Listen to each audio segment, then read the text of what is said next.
Alors, la première question que nous allons prendre ce soir, nous allons la voir sur cet écran, Monsieur le ministre, avec le concours de la régie pour la première question qui va donc s'afficher. Quel apport d'Amontano Marcel, ici plutôt, quel apport d'Amontano Marcel à la Côte d'Ivoire tout seul qu'il ne pouvait faire en équipe avec le RHDP? Un message de Akissi Kwaku. Tu peux répondre? Oui, bien sûr. Mais quand vous êtes le patron, ce n'est pas la même chose que quand vous n'êtes pas le patron. Donc au RHDP, je ne suis pas le patron. Et je ne suis pas le président de la République aujourd'hui. C'est tout simple. Très bien. La deuxième question, après celle d'Akissi Kwaku, celle de Bougadari Diallo, si je lis bien. Une amitié vieille de 30 ans avec le président Ouattara n'est-elle pas plus précieuse qu'une aventure, vous lisez avec moi, solitaire, incertaine au prochain scrutin présidentiel? Je ne dis pas bien de loin. Ah d'accord, très bien. C'est 26 ans, mais c'est aussi important que 30 ans. Mais la Côte d'Ivoire, c'est plus important que tout. Vous mettez la Côte d'Ivoire au-dessus de cette relation? Bien sûr. Moi, j'ai Dieu. Ensuite, j'ai ma famille dans laquelle Dieu m'a fait naître. Et puis après, j'ai mon pays. Et puis après, j'ai l'amitié. Mais comme je l'ai dit, ce n'est pas parce que j'ai un différend avec le président qu'on est fâché. Donc la fraternité avec le président, en ce qui me concerne, elle demeure. Et j'ai souhaité qu'elle demeure, je le lui ai dit. Donc on n'est pas fâché, mais on est indifférent. Très bien. La prochaine question, cette fois-ci posée par Bakouan Frédéric Ley-Rousseau. Le Conseil constitutionnel, selon vous, peut-il être cette institution républicaine forte qui va dire le droit? Il y a une réforme du Conseil constitutionnel à faire. Je vais vous donner un exemple sur ce que je pense. Vous voyez, aux États-Unis, les juges de la Cour suprême sont nommés à vie. Donc, pourquoi ne pas nommer les conseillers au Conseil constitutionnel ici à vie? Monsieur Ali Diarra-Souba, je le nomme au Conseil constitutionnel, il est nommé à vie. Donc, une fois que je l'ai nommé, lui, il est tranquille. Il ne craint pas d'être dégommé par le président de la République. À ce moment-là, peut-être qu'il n'aura pas peur de dire le droit. C'est une idée et on va y réfléchir. Mais il faut faire en sorte que cette institution soit crédible. En l'état actuel des choses, vous estimez qu'elle n'est pas crédible? Absolument pas. Très bien. La prochaine question nous vient cette fois-ci de... Enfin, le nom sur Facebook, c'est Excellence Nouveau Isom Yves, qui dit « Vous avez promis le bitume sur l'axe Jacquesville-Toukouzou en 2017. Cela fait 3 ans que les pauvres parents attendent.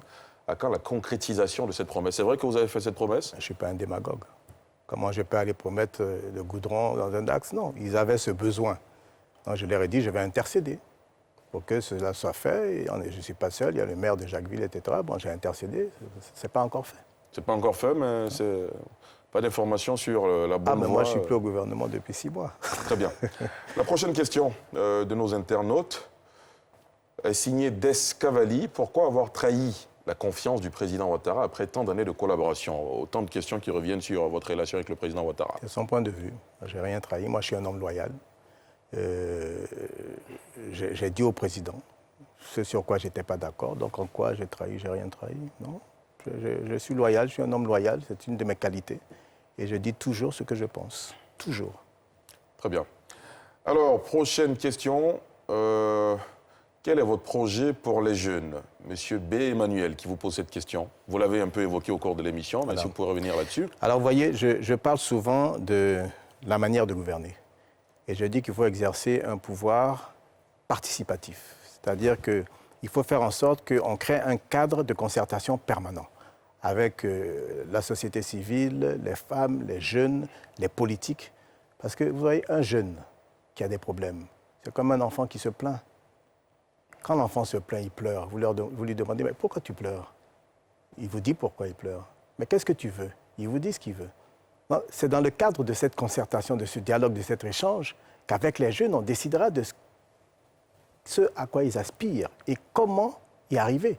Et ce dialogue, vous l'avez déjà eu? Mais bien sûr, je l'ai en ce moment, puisque je suis en train de construire mon programme de gouvernement. Donc c'est un dialogue que j'ai tous les jours avec les jeunes. Et je vous assure que c'est impressionnant de voir à quel point les jeunes savent ce qu'ils veulent. Quel est le maître mot qui revient dans ces échanges avec les jeunes? C'est leur emploi? Vous serez surpris, c'est la réconciliation. Même des jeunes de 18 ans. Ils parlent de réconciliation parce qu'ils ont conscience qu'ils ne peuvent s'épanouir que dans un environnement apaisé, où les Ivoiriens sont réconciliés, unis, fraternels. La réconciliation. Après, évidemment, il y a les conditions dans lesquelles, pour ceux qui sont à l'université, ils poursuivent leurs études. Et puis ensuite, il y a l'emploi, bien sûr. Parce que sans emploi, comment fonder une famille, comment se marier, comment avoir des enfants, comment avoir de l'espoir? Prochaine question. Alors, cette fois-ci, quelle chance pour un acteur politique qui n'a eu aucun poste électif local, même au fort de l'Alliance Bédié-Ouattara? C'est une question signée Tapé Kipré. Je ne serai pas le premier, hein, qui, Vous comme pensez à premier qui? poste électif, a été président de la République. Vous pensez à qui? Je pense à moi-même. Très bien. Prochaine question. Votre échec est-il de ceux sans provision retrouvés dans les dossiers de candidature déposés à la CEI? Une question de Konaté Kader. C'est payé en espèces. C'est payé en espèces, en plus. Hein. Très bien. Monsieur le ministre, il y a une question que j'ai vue sur les réseaux sociaux avant d'ouvrir cette émission. On me dit, le ministre Marcel Montano, il ne sourit jamais. C'est quoi? C'est le signe d'une austérité Très bien. Est-ce qu'il y a encore Je fais que ça depuis le début de l'émission. Une ou deux questions pour terminer. Un autre internaute du nom de Serge Kokora qui nous dit, si l'opposition appelle à boycotter le scrutin, quelle sera votre position? Posez la question à l'opposition. Mais vous êtes dans l'opposition, pas vous ne du vous tout. considérez pas comme Non, moi étant je dans l'opposition? suis moi-même. C'est une question qui m'a été posée déjà par Jeune Afrique. Moi, je suis le trait d'union entre l'opposition, l'État, les jeunes, les femmes, non. Mais, vous savez, ce sont des questions sérieuses avec lesquelles il ne faut pas qu'on plaisante. Je considère qu'aujourd'hui, à l'heure où nous sommes, un dialogue est encore possible s'il est hardi. Et les questions qui sont sur la table sont des questions techniques. C'est le problème de la CEI, c'est le problème du Conseil constitutionnel, c'est le problème de la liste électorale à auditer.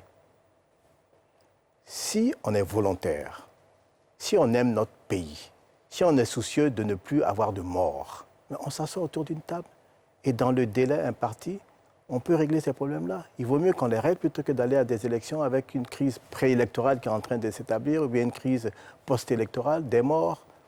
Maintenant, si on n'arrive pas à régler les problèmes dans les délais, il faut au moins que le dialogue se soit instauré. Et puis s'il faut repousser techniquement de quelques mois, mais on repousse. Il vaut mieux repousser que de s'entêter et puis avoir des morts. La toute dernière question qu'on prend chez nos internautes est la suivante. Que pensez-vous du refus du passeport du président Laurent Gbagbo? Une question posée par Ange Landry Digbe. Le président Gbagbo a droit à un passeport. Il a droit à deux passeports. Il a droit à un passeport diplomatique, c'est un décret qui le dit, les anciens présidents de la République. Et il a droit à un passeport vert. Et la CPI l'a autorisé maintenant à se déplacer, donc il faut lui donner son passeport. Marcel Montano, nous sommes au terme de cet entretien dans Sans réserve. Déjà? Oui, ça passe vite, c'est le cas de le dire. Quelles sont les valeurs que vous rêvez d'inculquer aux Ivoiriens une fois élu président de la République? On termine là-dessus. Le dialogue. Le dialogue, c'est important. L'amour du travail. Vous savez, il ne faut pas tricher dans la vie. Le travail ne ment pas. Si vous travaillez, si vous êtes acharné, vous y arriverez. La rigueur, le travail bien fait, l'honnêteté, la probité, la morale. Et puis, il faut dire la vérité. Merci infiniment Marcel Montano, candidat à la présidentielle ivoirienne. Merci d'avoir accepté notre invitation. C'est moi qui vous remercie.